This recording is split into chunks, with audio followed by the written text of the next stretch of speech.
All right, welcome in. Big Hitters Only late night podcast, UNC reaction podcast. The Tar Heels beat Elon 9-76. It's me and producer Connor. What's up, Connor? How's it going, Ross? Glad to good. be here. Thanks for having me. Yeah, night before the election. But That's right. Game one, we figured we should go on after the first game, get some initial thoughts, probably get a lot of people that kind of want to hear, kind of get a taste of this team. We were texting during the whole game.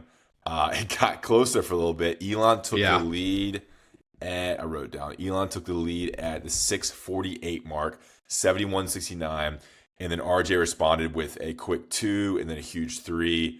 And then from there, UNC kind of pulled away and ended up winning, like I said, 90-76. Go through some stats here quickly. RJ had 24 points on 7 for 19 shooting.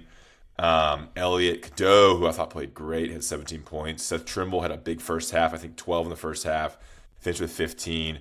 Jalen Withers, who got the start, got 10 points. Jalen Washington had 8.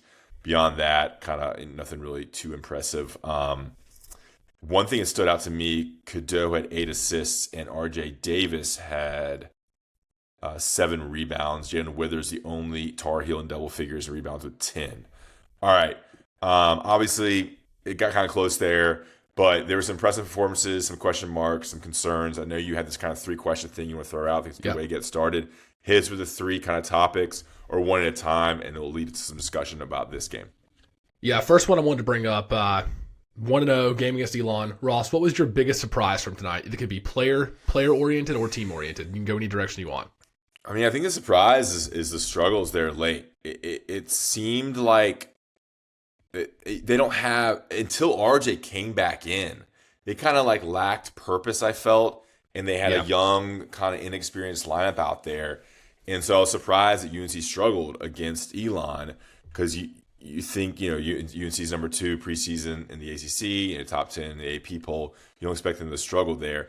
From a player perspective, I mean, I don't think it's a surprise to people who follow the team, but Seth Trimble does look like a different player. I think we'll get into him more. But I mean, I think in the first half, he just seems like way more confident with the ball in his hands. He's more of a scoring presence in the lane. And then Elliot Cadeau's 3-point shooting. I mean, night and day. And for one of the few times you can kind of believe Hubert Davis, because Hubert Davis is like, you're not going to recognize the player that Cadeau is. And he just seems so much more confident from 3. And he was the same player in transition and kind of running the offense, but 3 for 4 from 3, just like pure stroke. You can tell he put in the time, and it showed early. His first made shot was a 3. He finished 4 for 7 from the field, so most of his shots were from 3, and then 6 for 8 from the free throw line. I mean, he just seems like a complete point guard. Adding the 3-point shot is just going to make him more and more dangerous. So those are kind of the 3 things that stood out to me. What about you? Yeah, my biggest surprise was Hubert Davis didn't rip off his jacket or have a stroke on the sideline while he's laying into the guys on the bench. No, just kidding. On a real note, my biggest surprise was that Carolina only had 6 turnovers in this game. If you watch this game, there was a lot of Elon runs, a lot of Elon dribble drives to the basket, penetration, getting inside, maybe a lack of rim protection contributed to that. But Carolina's turnovers, it felt worse in real time. It felt like they were turning the ball over, a little spastic. Some of those sequences, guys died on the floor. And for them to only have 6 turnovers really shocked me, because the game, if you told me to look at the box score and you say Carolina had 6 turnovers, I'm going to say they won by 25 against a subpar Elon team. But this game was a lot closer than maybe that made it out to be. So that was my probably biggest surprise.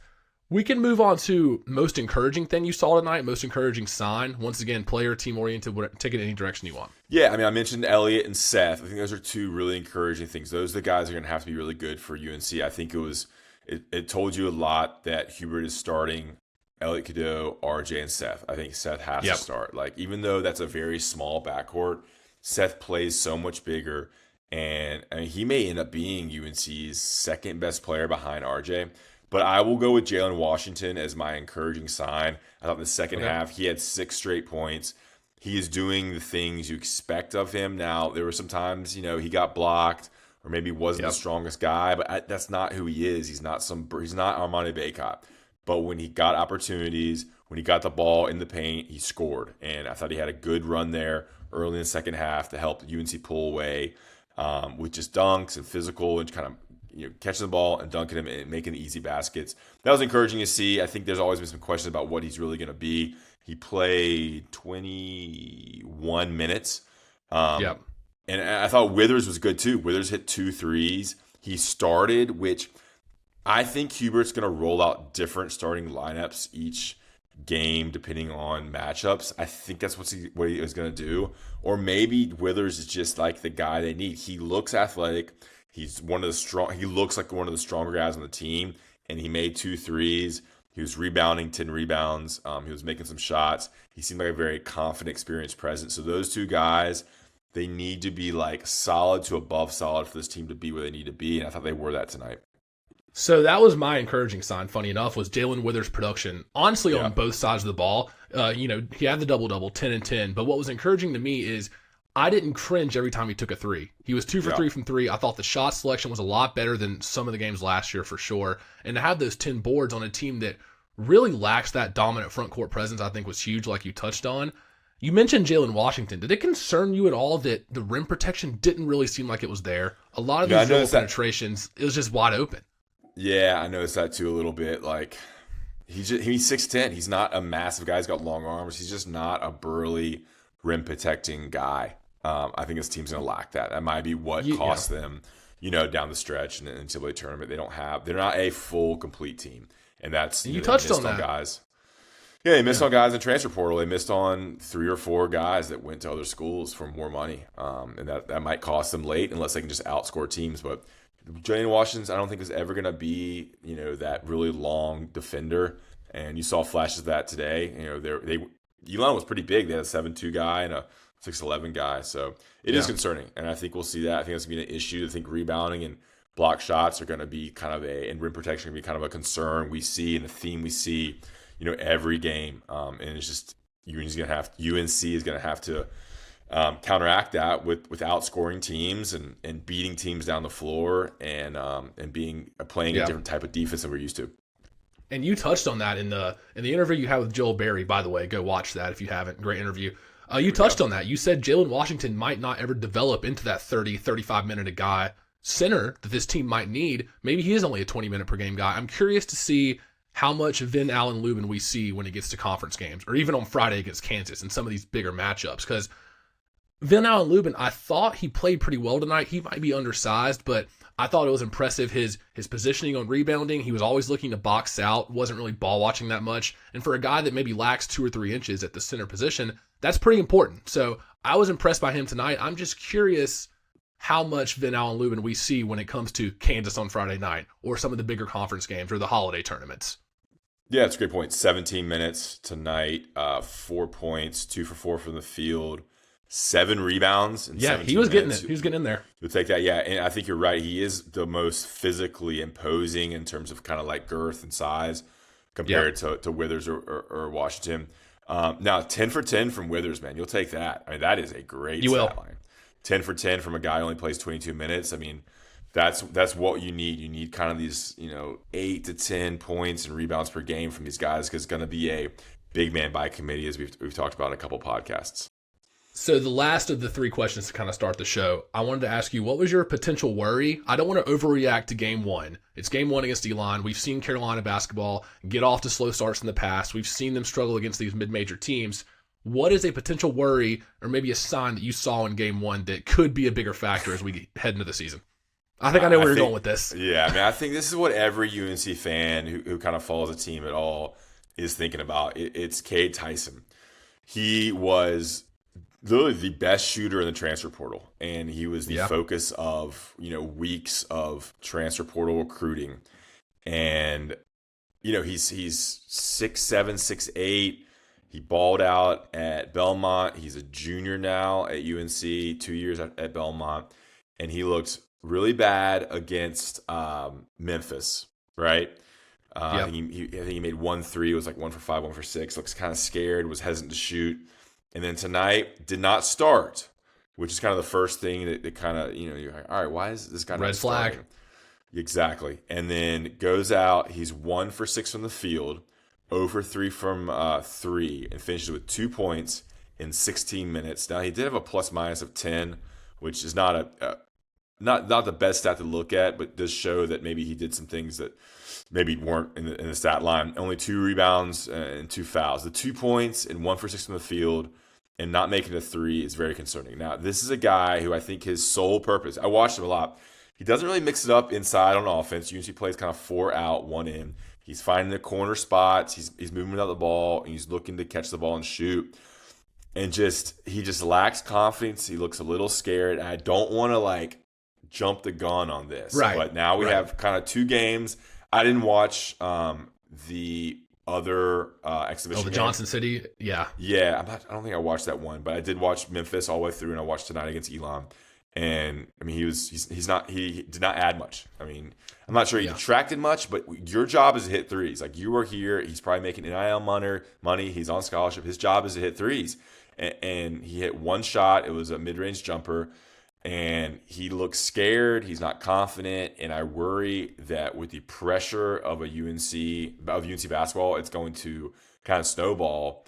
And it might become a thing where he's in this big slump and just can't find it. Now, I hope he has some game here where he hits 3 threes, 4 threes, and kind of gets it out of his system, because you need that from him. But his job is hit threes, and he hasn't done that yet. It's 1 game. Yeah. Don't want to overreact, but I'm the fact he didn't start and then he only played. Pull it up again here. Only played 16 minutes. Yep, 16 minutes is a little concerning right now, and that guys like Jaron Withers and Vin Allen Lubin are playing over him. I'm concerned. I mean, what do you think? What's your early takeaway on him? So that was actually my biggest worry as well. Just down the line, I don't know. This seems like a situation where transfer comes in, you get him in the portal, and then, like you mentioned, he doesn't start, which is a red flag, because Hubert Davis and this coaching staff, they've been around him all summer. You kind of think that they know what they got so far, and for him to not even be in the starting 5 coming out game 1 and only playing 16 minutes is a red flag. The other point of this is, I feel like if Cade Tyson was going to maybe have a good game, it would be against some of these lower par teams to kind of find his footing, hit a few of those threes, get on the right track. It would be against some of these teams. And as Carolina fans, I'm not sure how you felt about him coming in. I'm a little bit scarred with some of these transfers. I mean, we've had good luck recently. Harrison Ingram, Cormac Ryan, Pete Nance was pretty good. Manic, obviously, Cam Johnson. We've had success with transfers, but there's also been the Justin McCoys, the Justin Pierces, the Dawson Garcias, the Christian Keelings, where it's like, especially Justin Pierce, these mid-major guys that come in and you're relying on them. Hey, give us 12, 15 points a game, be 40% from 3, be that stretch 4 kind of guy. And I feel like as a Carolina fan, I was expecting that from Cade Tyson coming in, and to see him only play 15, 16 minutes, go 1 for 6, kind of have a few deer in the headlights moments in a major game like this, his first real game in a Carolina uniform, it is concerning. And I'm not going to pull the trigger and say I'm smashing the panic button yet, but I think it is something worth monitoring going forward. And I also want to see if Ian Jackson and Drake Powell jump him in the rotation in some of these bigger games. I would be very curious to see who's first, second off the bench, maybe who's in that closing lineup. Yeah. I mean, dude, it's super concerning. I mean, it's certainly something we're going to monitor. I mean, he is expected to be a starter, and I expect him to be maybe the second leading scorer. Truly, I thought he would be a guy that's hitting 2 or 3 threes a game and scoring. But I mean, it's clear he is not a Manic. Even though Manic got so much better, but they're just different. I mean, first of all, facial hair wise, I feel like Cade Tyson can't grow anything, and Manic had the beard. But yeah, I mean, I would take Drake Powell over him right now. Drake Powell seems so much more athletic on defense. You saw the alley-oop and different things like that. I wanted to touch on this real quick. I'm curious if you're surprised by this, Ross. Last year, Carolina was 70th in NCAA in three-point percentage, which honestly, they were 36%. That's not that bad in the grand scheme of things. However, they were 144th in three-pointers attempted per game, just under 23 a game. Tonight, they had 18 threes attempted at halftime, finished 13 for 31. That's way above their season average from last year. I'm curious if you see this trend continuing. Are we going to see a lot more threes from Carolina since we have that 3-guard lineup, since we have that space and pace, or is this kind of a one-off? Yeah. So you're saying last year they were about average, middle of the pack? Yeah, right. 141st in three-pointers attempted, 23 a game. Teams. Yeah. Right. Correct. No, yeah. I mean, I think this is very clear that they're going to have to outscore teams. And I mean, you have RJ, Seth, and Elliott. I think now each of them made 3 threes tonight. Elliott, RJ, and Seth. You trust them shooting threes. I mean, and then Withers added 2 threes. Yeah, it's a run and gun team, man. It's what it's going to be. It's not going to be your traditional 2 big man, even like a one big man. Like I like this team running and gunning, and they're gonna take a lot of shots and a lot of threes. There were so many fun possessions with the alley-oops and the transition threes, and with RJ. It's gonna be a different team this year. RJ took 11 threes. It's funny. Yeah, it's a completely different team, and like it's just you have to adapt to that. And I think that's kind of what Hubert wants to do as well. Until he can land like a big man. He's had Baycott, the last 3 years, and Baycott obviously played 5 years. Yeah, 5 years. 8 years? 9? Oh. That's right. Yeah, they're gonna have. I think they're gonna have to outscore people, but I think it's super fun in transition. You saw like 3 alley-oops, at least alley-oop attempts in the first half. That was fun. Like we haven't been used to seeing that. I think we have some super athletic players in Trimble. And Jalen Withers and Drake Powell and Ian Jackson. So you have 4 guys that I think are going to be four of the more athletic players in the ACC in terms of just kind of speed with the ball and leaping ability. So that's exciting too. And I've always said that guards in college basketball are so important when it comes to NCAA tournament and these late game scenarios. Having confident, like, dominant guards like Cadeau and Davis, who I consider both kind of veterans at this point, like that is such an advantage. Like RJ just took over. He was controlling the ball, controlling the game, and then knocking down points and kind of feeling his way throughout the offense there at the end. And so we have that. I think it's gonna be a really fun team to watch. It's gonna be different, but it's gonna be fun. It will be a lot different. Carolina led the ACC in rebounding last year. That won't happen again. Don't hold your breath on that. So it's going to look a lot different. What are you gonna say? Yeah, no Baycott, no Harrison Ingram. So yeah, it's tough rebounding. I really hope K Tyson gets it because I feel bad, man. There's just so much pressure, dude, on Twitter and Instagram and message. They see it. They have to see it. The players, of course. Yeah. And I just hope that because you saw what happened with Pete Nance and Pierce a couple years ago. Pierce was a big one. Christian Keeling was on that team too. Yeah, and those guys weren't underperforming guys. But those guys weren't expected to be as good. I feel for some reason Tyson came in because of the NIL and transfer portal, just came in with so much more pressure, and you were just expecting. He looks good. He looks 6'7", 6'8", like he looks strong. I just think he maybe needs to get together with the speed of the game.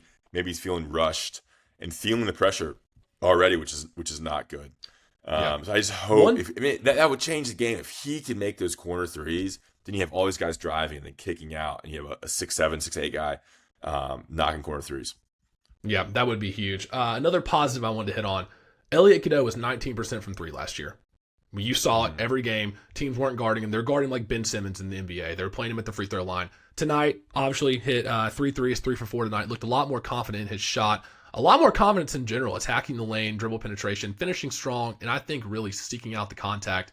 How do you feel, and this leads me to my next question, how do you feel about Carolina's offense against the 2-3 zone or that extended 3-2 look that Elon kind of touched on a little bit tonight?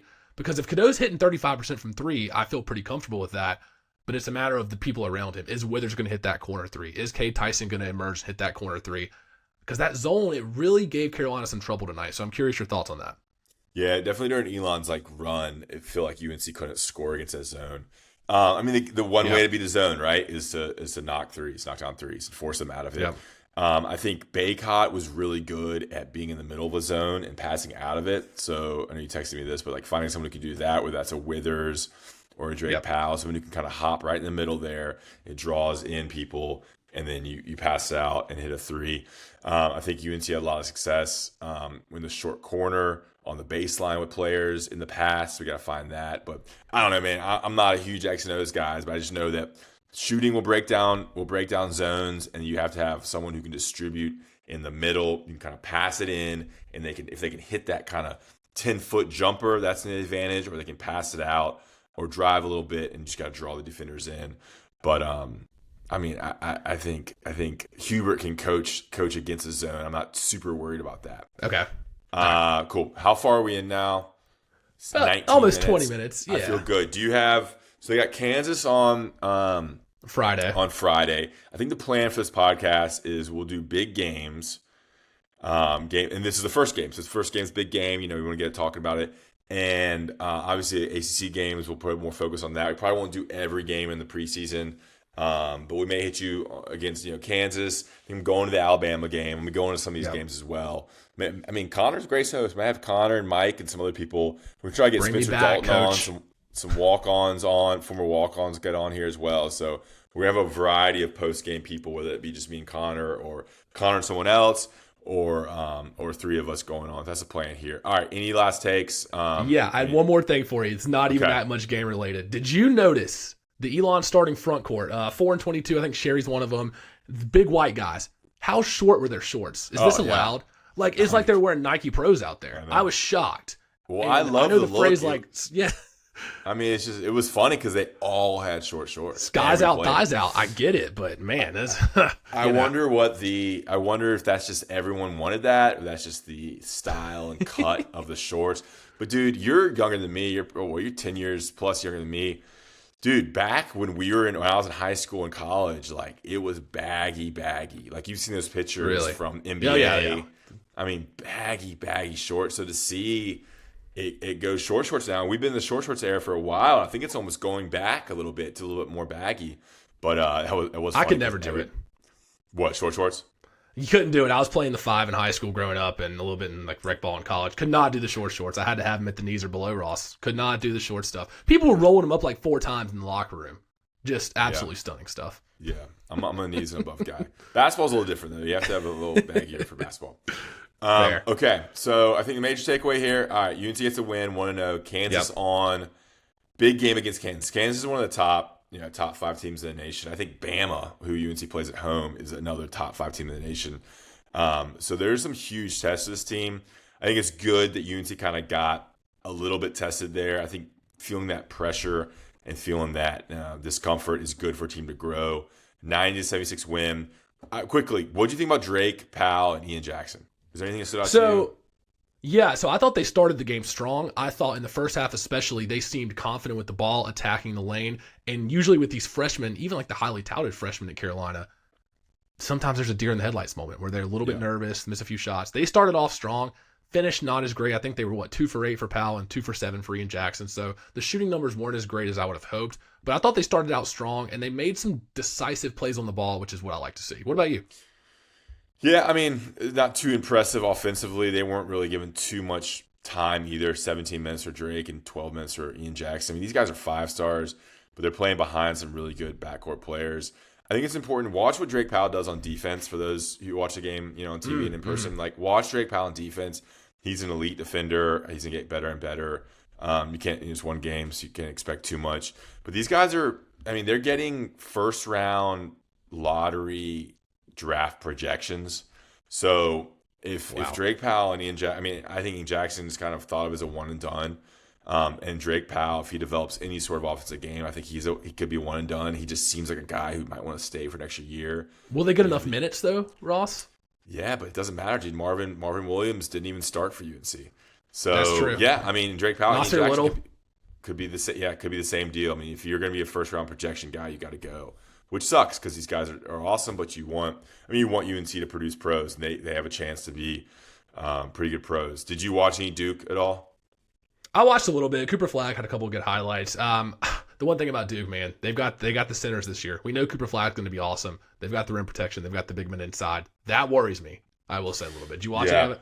I've always watched Duke. I watched Duke in elementary school, middle. I've always there's the 2 teams I watched: UNC, Duke, and I watched a little bit of Wake Forest State and Georgia Tech because my dad went there. But I've always watched Duke, so I know those teams very well. Yeah, they're going to be good. Now they're going to be young, but their freshman looks like Con Knipple. He was a stud. He looked better than Cooper Flagg. Cooper Flagg's more of the NBA ready body, but Con Knipple. 5-star freshman from Wisconsin, white dude, can shoot it. He's kind of burly and big and score. And then they have veteran guards. They brought back 2 guards from last year's team, and they have some freshman big men. They brought these 4 transfers who have experience, like veteran experience. So they kind of put this team around to kind of build it around Cooper Flagg and Con Knipple. So it's been interesting. They blew out Maine. I would think that Elon's a little better than Maine, not to compare, but I think Duke's going to be really good. There's going to be really good teams this year. I think Bama, Kansas, and Duke are going to be the 3 best teams. And you see what like Arkansas and Kentucky do as well. Yeah. And of course UConn. But a little worried about Kansas Friday, Ross. I think Dickinson might have about 35. Yeah, off that interior. Whether or not that works for them, I don't know. But yeah, I don't want to see the spread. What do you think the spread will be at Kansas and Alabama? Could it be like 10, 8 or 10? No shot. I don't think it's above like a 6, maybe 6.5, 7. Okay. Yeah. I never really know how to predict those, but I know home court like there gives you. They do value that a lot. Yeah. Yeah. All right, good stuff, Connor. We appreciate Garrett. We're always going to give a shout out to Garrett. Garrett's behind the scenes. Great thumbnails. He's doing thumbnails. He's always on. So shout out to Garrett and Connor for the production behind the scenes. We got 25 minutes here. Thanks for listening. Rate, review, subscribe. I know it's been a little bit. We had the governor, the guy running for governor, Josh Stein, on the last podcast. So check that out. But that was the last time we talked to you. But rate, review, subscribe on Spotify, Apple, and YouTube. I think we'll come back on after Kansas. Who knows who will be? Maybe Sounds Mike, good. maybe Connor, maybe a buddy of mine. I'm going to have some buddies come on too, I think, because we're going to have so many shows. We're going to get a lot of opinions on here. All right. Anything else, Connor? Nah, sounds good. 1-0 to start the season. Doesn't matter how you get there. 1-0. Let's just take it as we can. All right. We'll see you guys later.